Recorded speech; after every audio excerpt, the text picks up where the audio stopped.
notre première question, vous êtes ici à Paris et vous êtes syndicaliste depuis plus de 30 ans. Donc, est-ce que vous pouvez nous parler un peu de votre parcours de militant syndicaliste et puis de la situation que vivent les syndicalistes au Tchad aujourd'hui? Merci beaucoup. Je vous remercie pour m'avoir accordé cette interview. En tant que syndicaliste, effectivement, ça fait plus de 30 ans que je suis syndicaliste. Vous savez bien, le syndicalisme en Afrique, il est très difficile. À l'époque de la dictature de Hissène Habré, nous avons fait un syndicalisme un peu calme, un peu silencieux. Mais depuis que le président Déby est arrivé et qu'il a proposé de donner, qui s'est déclaré qu'il donne la liberté à tous les Tchadiens, et avec la liberté syndicale, et qu'on a fait une constitution qui respecte cela, nous sommes engagés réellement et nous avons donc lutté pour pouvoir organiser, préparer les travailleurs qui, en fin de compte, ont compris l'intérêt du syndicalisme et se sont engagés pour défendre leurs intérêts. Et dans tout ça, pendant plus de 30 ans, nous avons réussi à donner de l'espoir à tous les travailleurs et au-delà même à tous les citoyens, parce que nous travaillons ensemble avec les organisations des droits de l'homme, quelquefois avec certains hommes politiques, et nous apparaissons maintenant en tant que syndicalistes et en tant que l'Union des syndicats du Tchad, notre centrale la plus représentative du Tchad, nous apparaîtrons comme réellement la proue de la lutte de la société civile pour les droits humains et particulièrement pour les droits des travailleurs, les avantages et les intérêts du peuple. D'accord. Nous savons qu'à un moment donné, il y a les Américains qui soutenaient la société civile. Et puis à un moment donné, quand ils se sont retirés, on a appris que Déby a voulu organiser une société civile à sa taille, on va dire, taillée sur mesure pour satisfaire ses volontés. Or, nous savons que depuis un certain temps, il y a une forte répression de tout ce qui est considéré comme activiste. Et tout récemment, l'année dernière, il y a eu la grève des étudiants pourchassés dans la rue et autres. Est-ce que vous pouvez nous rappeler un peu le fait? Est-ce que la composition de la société civile aujourd'hui au Tchad répond réellement à certaines aspirations de conquête réelle, des conditions réelles de conquête, de pouvoir afin de créer une alternative, une alternance démocratique au Tchad? Ok, en fait, la société civile au Tchad est organisée comme les autres sociétés civiles de l'Afrique, mais vous savez, nous séparons les sociétés.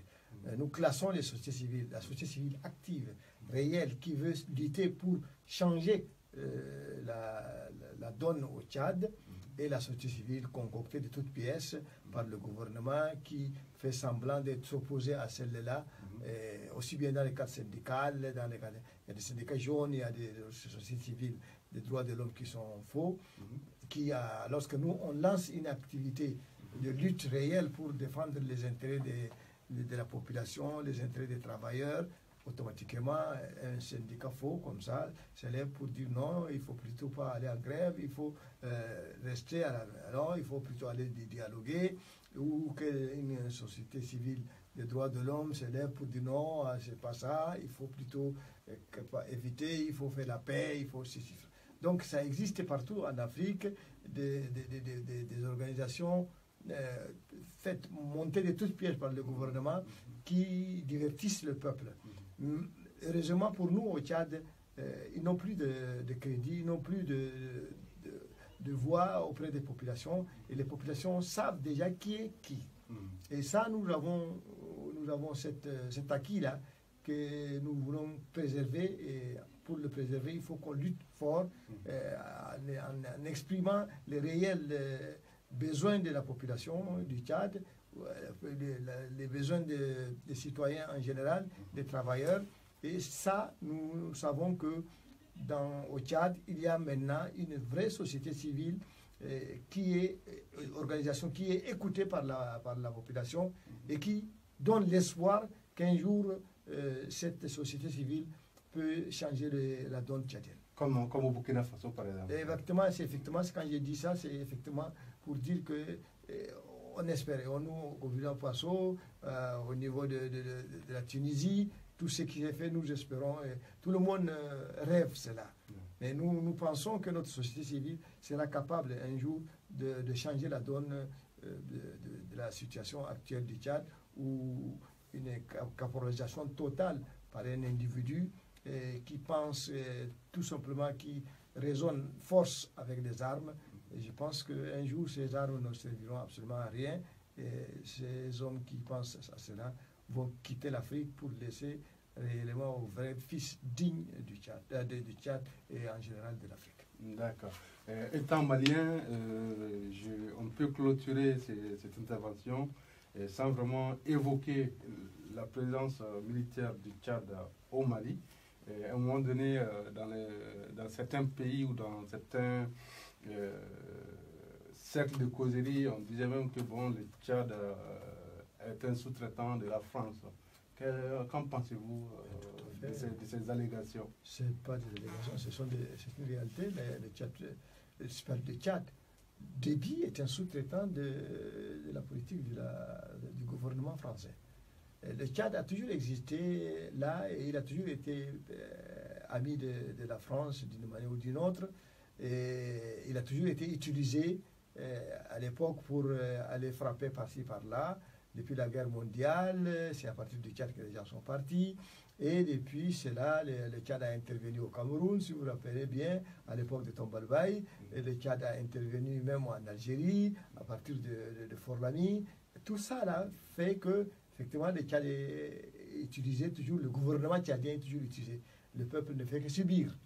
Donc, pour nous, cette question du Tchad utilisé par la France reste là réelle, mais la France doit comprendre pour nous qu'il faut plutôt parler avec le peuple, mais pas avec un petit groupe qui constitue l'État tchadien. C'est les petits groupes d'individus dirigés par Déby actuel, qui effectivement font un travail que la France leur demande.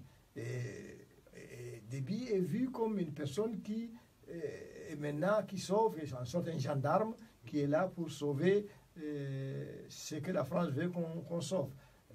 Vous, en tant que Malien, vous allez dire que le Tchad est parti intervenir au Mali pour aider les Maliens. Ça, on le fera avec Déby ou sans Déby, nous pouvons le faire. Les gens l'ont fait avant Déby, toute cette affaire. Et le terrorisme, nous, on le combat réellement et nous sommes parmi ceux qui combattons toujours le terrorisme et nous pouvons aider réellement, mais pas croire que c'est parce que Déby joue le jeu de la France qu'il faut qu'on omette totalement les actes qu'il pose négativement dans son pays en bafouant totalement les droits humains et en bâillonnant les défenseurs des droits de l'homme, les syndicalistes. Ça, nous opposons totalement et c'est là où nous allons sensibiliser les travailleurs et tous les peuples tchadiens la situation que nous vivons. Et un jour, nous pensons, nous allons nous battre contre nous allons gagner et nous pensons qu'en gagnant, nous ne disons pas qu'il faut rompre ni avec la France, ni avec les autres pays africains. Quand il y a nécessité, avec n'importe quel président, le Tchad sera prêt pour pouvoir participer à la paix mondiale et en particulier de l'Afrique. Ok, il y a une question qui me taraude quand même, c'est que récemment on a vu les prises de position de Déby contre le franc CFA. Qu'en pensez-vous de cette prise de position quand Déby dit que bon, actuellement il faut que l'Afrique soit réellement indépendante, gagne son autonomie financière en se débarrassant du franc CFA? Est-ce qu'il n'y a pas une odeur de démagogie dans ces déclarations? Tout à fait. Déby est très malin. Et c'est lorsqu'il se sent un peu acculé par la France, lorsque la France lui pose les réels problèmes de sa mauvaise gouvernance, il va utiliser aussi les choses qui font choquer la France. Donc la question de la monnaie, c'est une question très sensible qu'il faut vraiment voir avec tact et essayer de la négocier d'une manière plus civilisée que brutalement comme ça pour dire il y a plus de... Donc c'est pour tout simplement toujours avoir qu'on lui laisse tuer les gens, qu'on lui laisse faire ce qu'il veut Mais lorsqu'on dit qu'il il fait mal, lui aussi, il attaque là où ça fait mal. Et donc, pour moi, c'est une diversion, tout simplement, qu'il a toujours, qui est habitué de faire cela. Et je pense que la France aussi connaît. Et les Français doivent voir plutôt la question des droits humains. La France est le pays champion pour la liberté. Il doit plutôt conserver cela en dehors de tout intérêt qu'il peut voir en protégeant tel ou tel président de la République d'un pays africain. Il doit vraiment être objectif, et le gouvernement français, pour ne pas du tout divertir les gens et à cause de telles menaces par un président ou par-ci par-là, de se taire sur les violations des droits humains. D'accord. Et là, ma dernière question, donc, est-ce qu'on peut dire que le mouvement de la société civile, ça suffit, peut être une solution pour l'alternance démocratique au Tchad un jour? Bon, je dis bien, le mouvement, actuellement, le mouvement, ça suffit, est un peu en stand-by, tout simplement parce que j'avais dit que le président au Tchad, compte tenu de l'activisme des militants de cette organisation, Déby a très rapidement compris qu'il y a un danger là. Donc il a trouvé une astuce pour dire que c'est un mouvement, une sorte de mouvement non légal. Et avec cette logique-là, il a un peu affaibli mais nous utilisons d'autres moyens. Nous sommes, en tant que syndicat, nous avons plutôt une sorte de plateforme syndicale. Donc là, il n'y a pas de problème parce que les syndicats, tout est légal. Par contre, là-bas, c'est effectivement une sorte de plateforme qui, en fait, ça suffit, n'a pas une autorisation officielle. C'est une sorte de plateforme. Mais pour contourner cela, nous nous regroupons en plateforme et ces derniers temps, nous avons fait une plateforme syndicale où il y a 3 syndicats qui ont lancé une grève de 4 mois et qui nous a amené à faire comprendre au gouvernement que nous étions capables de faire quelque chose, même sans l'organisation, ça suffit qu'ils sont en train de bâillonner.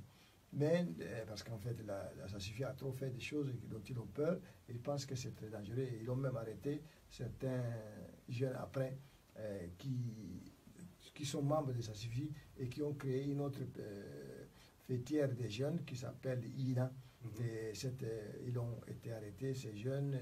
Actuellement même, il y a 2 qui sont en exil parce qu'ils ne peuvent pas repartir. Ils sont au Niger, ils sont au Sénégal. Ils ne peuvent pas repartir au Tchad parce que c'est très dangereux. Donc pour nous, nous pensons que ça suffit, actif ou non, le peuple tchadien est là. Il va toujours imaginer quelque chose